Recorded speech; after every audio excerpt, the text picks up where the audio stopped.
Well, I sure don't get it. Anyway, we've got two National Review editors here to talk about this, Ramesh Ponnuru and Robert Costa. Gentlemen, thank you. We may or may not get Carrie Wofford to represent the left of center side. We'll see if we can hook her in or not. Robert Costa, let me begin with you. Why does President Obama think he has to go into this? It's very clear that he talked about a red line. It's very clear that he let chemical weapons pass last year. And it's also very clear that all his hesitation and dithering has made the matter worse. So why is he doing this? It's an interesting rhetorical strategy, Larry. What the president's doing is trying to appeal to Democrats on Capitol Hill. He knows he's boxed into a corner. He doesn't want to seem too hawkish. So he's trying to make a broad, almost internationalist play about the humanitarian angle by citing the Geneva Protocols from 1925, which banned chemical weapons and the use of war. And so he's trying to cite that as a reason to get people to come to his side.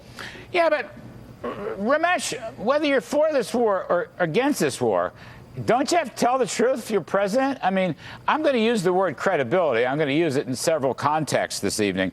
But, I mean, everybody knows he said this. Now he wants to blame Congress for something he said a year ago when he didn't take action on a chemical warfare action by Syria. In other words, none of this makes any sense, Ramesh. I completely agree. You know, the thing that strikes me about this is one of the arguments among hawks and among national security conservatives for supporting him is that we have to make sure that his remark about the red lines is a credible statement, because when the president says it, he's putting the U.S. on the line. That's a commitment we have to make credible. And here we have the president walking away from his own statement, and we're supposed to go to war to help make it credible? I mean, this is just one of these things that undermines credibility. And I am, I guess, one of these hawks. If the action was done right, I could support it. Unfortunately, I don't know what the action is going to be. Carrie Wofford, are you there? Did you get hooked in? Hello. I'm hooked in. Thanks very much. All right. It's a pleasure to have you. Thank you. You know Ramesh and you know Bob Costa.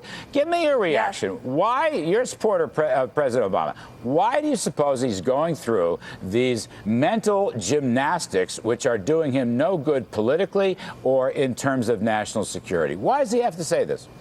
No, it is an important issue. I think a year ago when he said that the use of chemical weapons would be a red line for us, the word us was not insignificant, and the us represented the moral and political consensus that chemical weapons are inhumane. And that consensus is represented by the Republican leadership in Washington. So this is not a partisan issue. You have John Boehner, the Republican Speaker of the House, calling on his colleagues to support the president's call to action. But you have Eric Cantor saying that we must act. That's good.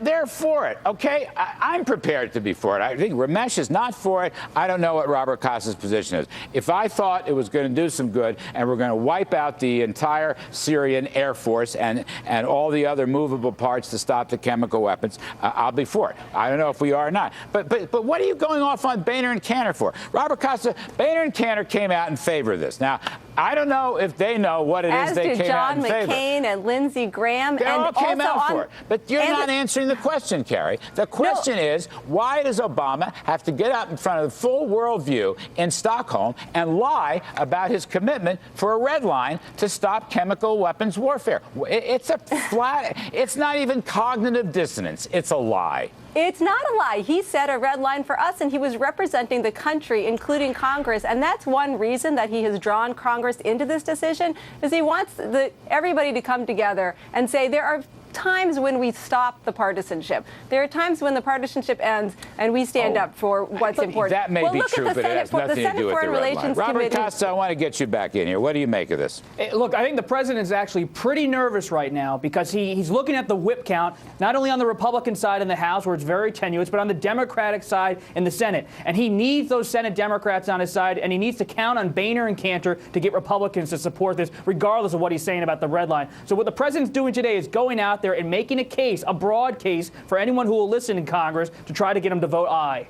Ramesh, this isn't going to pass. What's your take? I know that you oppose the war. Okay, and I respect that. But Congress is skeptical. Is it going to the public's opposed. And the president is there saying, this isn't a test of my credibility. This is a test of the credibility of every person in the world except for me.